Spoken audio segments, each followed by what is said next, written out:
दुलाराय बर' हारिमु आफादनि दिनै 32थि गायसननाय सान फालिदों। 1991 इं मायथाइनि 20 जुलाइ दानाव दुलाराय बर' हारिमु आफादा गायसनजादोंमोन।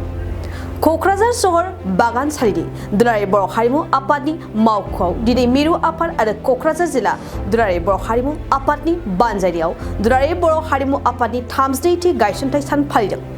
फुंबिलिनि समाव दुलाराय बर' हारिमु आफादनि आफादगिरि भिजुएल निलसन दैमारिया हारिमु आफादनि फिरफिलाखौ बिरहोयो आरो माहारिनि मुंख्लंफोरनो आरो रुंसारि महरगिरिफोरखौ गोसोखांनानै बिबार बावो। बिबार बावजेनो दुलाराय बर' हारिमु आयदानि बोसोनगिरि रुपेन बसुमतारिया बे हाबाफारियाव दुलाराय बर' हारिमु आफादनि गाहाय नेहाथारि बिजिरगिरि बसुमतारिजों लोगोसे क'क्राझार जिल्लानि दुलाराय बर' हारिमु आफादनि आफादगिरि आरो नेहाथारि आरो बर' हारिमुखौ मोजां मोनग्रा सोद्रोमाफोरा बाहागो लादों। गिबियावनो खुलुमबाय। दिनै दुलाराय बर' हारिमु आफादनि 32थि गायसन सान फालिथाय आरो बेखौ जोङो दिनै गाजा गोमजायै क'क्राझारनि नैबे जोंनि मावख'आव जोङो फालिनो हाबाय आरो गोजोननाय मोनदों बेनि थाखाय जे जों बे खाबुखौ मोनबाय आरो दुलाराय बर' हारिमु आफादा जा थांखिजों जोनोम मोनदोंमोन थांनाय 32 बोसोरनि सिगाङाव बे थांखिफोरा जाफुंबाय थादों। जे जोंनि जा सुबुं मोसानाय खेराइ मोसानाय बेफोरनि सायाव जा जोंहा एसे गोनो गोथोफोर दङमोन, गुबुन गुबुन जायगायाव एसे जुदा जुदायै मोसायोमोन, देंखोफोरा जुदा जुदामोन, जों बेखौ दायो रोखोमसे खालामनो हादों। जे बेयो मोनसे दुलाराय बर' हारिमु आफादनि मोनसे देरहासारनाय आरो बेबायदिनो जोङो दुलाराय बर' हारिमु आफादा बर'नि जा हारिमु बिथिं जों बेखौ नायलांगोन आरो नांगौ समाव जोङो बेखौ फोसाबनानै जोङो फेहेरलांगोन। नंगौ, मोजां सोंथि। जे बर' हारिनि जा हारिमु, जोङो हारिमु हिसाबै जों गोबां दोहोनि बर' हारिया जोंहा गोबां मोसानायफोर दङ, आयदाफोर दङ। बेफोरखौ नायनो थाङोब्ला बे बर' हारिया हारिमु बेलायाव जोबोद दोहोनि गुबुन गुबुन हारिनिख्रुइ। दा बे हारिमुखौ फोथांना लाखिनायाव जोंनि बर' हारिमुनि बिबानगिरि बिथांल' नङा, बिथांमोनल' बिनिल' खामानि नङा, बिबान नङा, गासै बर' फिसाफोर बर' हिसाबै जोनोम मोननाय साफ्रोमनिबो बिबान बियो। आरो जेब्ला जों साफ्रोमबो बर' हारिमुखौ मोजां मोनगोन, बर'नि मोसानाय दामनाय देनाय गाननाय जोमनायखौ मोजां मोनगोन, जों होमब्लानो बेखौ अरायथा खालामनो हागोन। आरो जों बेखौ दुलाराय बर' हारिमु हिसाबै जोङो फोसावनोबो नांगोन। जे जोंहा जोंनि गेजेराव जानो हागौ माखासेफोरा बेनि बागै मिथिया, गियान गैया, बागुरुम्बा बोरै मोसायो बेफोरखौ मिथिया। बेफोरखौ जोङो फोरोंनायनि गेजेरजों बर'नि गेजेराव जोंनि बर' हारिमुखौ अरायथा खालामनो आरो साफ्रोमनिबो गोसोआव आंगो सानहोनो जों बेखौ नाजागोन। आरो साफ्रोमबो बर'आ जेब्ला बेखौ आंगो हिसाबै आजावगोन होमब्लानो बे बर' हारिमुवा अरायथा जागोन आरो थांनानै थागोन। जोङो थांनाय बै जेब्ला जोङो इउनिभारसिटियाव जोंनि बर' डान्स एन्ड मिउजिकखौ सोबाय, बे समनिफ्रायनो जोङो गोबां माने वार्कशप खालामदों। दिनैसिम खेब 42 जोङो वार्कशप खालामबाय जोंनि सोदांनाय, फोसाबनाय बेफोरखौ लानानै। दा गोबां समाव जोङो सरकारनिफ्राय जाबादि हेफाजाब नांगौ जों बेखिनिखौ मोननो हायाखै।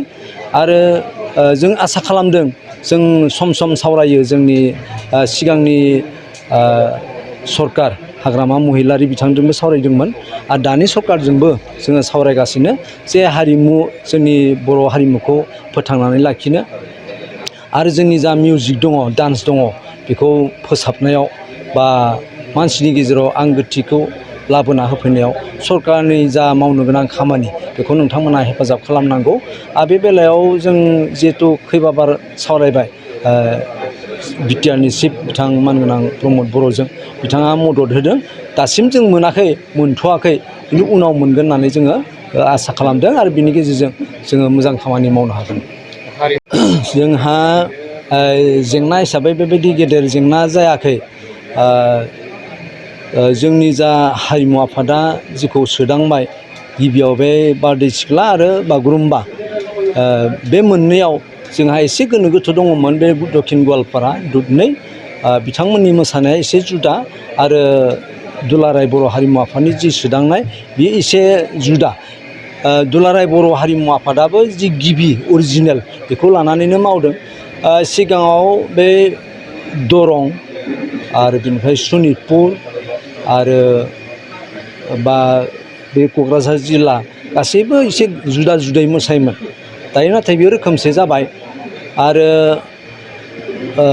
बिनि थाखाय जोंहा एसे मोजाङाव फैबाय दायो दा बेले बेजे होनना बुङोब्ला थोंजोंहै माखासे गुबुन हारिनि दैदेनगिरिफोर दङ बिथांमोना माब्लाबा माब्लाबा बागुरुम्बाखौ आरो बे बारदै सिख्लाखौ माने एकदम गाज्रियै मोसानानै माने फोसावो बे एसे बेले बेजे जोङो खेबथामसै बिथांमोननि जा दैदेनगिरिफोर दिलीप हिरा बिनिफ्राय गुबुन गुबुन आं मुंखौ बावगारबाय बिथांमोननि हेंथायै जोङो FIR होनो बाध्य जादों उनाव जोङो सावरायलायनानै बेफोरखौ फोजोबदों जे बिथांमोना जोंनो खौरां होदों जे जों माब्लाबाबो जों बेबायदि गोरोन्थिखौ खालामला नोंथांमोननि जि मोसानाय जों बेखौ गोरोन्थियै फोसावला नोंथांमोननि अस्तादफोरनि गेजेरजों जोङो सोलोंनानै बेखौ गेबेंहै जों फोसावनो नाजागोन बेखौ बिथांमोना खौरां होदों बेले बेजे हिसाबै बेखिनियानोल'मोन दा बियो जोबनायनि लामायाव थाखो जिसेआव मुं थिसननो हांखुर जानाय फरायसाफोरनि थाखाय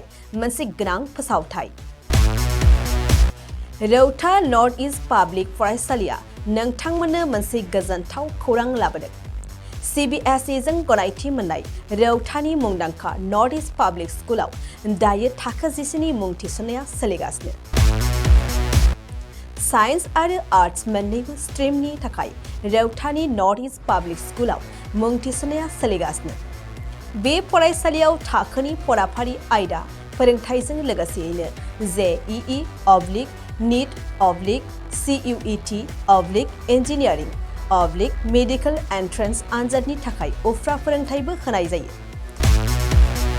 बे फरायसालियाव बिजाब बाख्रि फरायसाफोरनि थाखाय हस्टेल आरो गेलेनाय मोसानाय बायदि बायदि केरिकुलार एक्टिभिटिसनि सुबिदा दं गोसो गुदुं फरायसाफोरा दिनैनो दानो नैबे मबाइल नम्बर 8638605769 नङाब्ला 9435184298 आव थोंजों सोलोंनो हागोन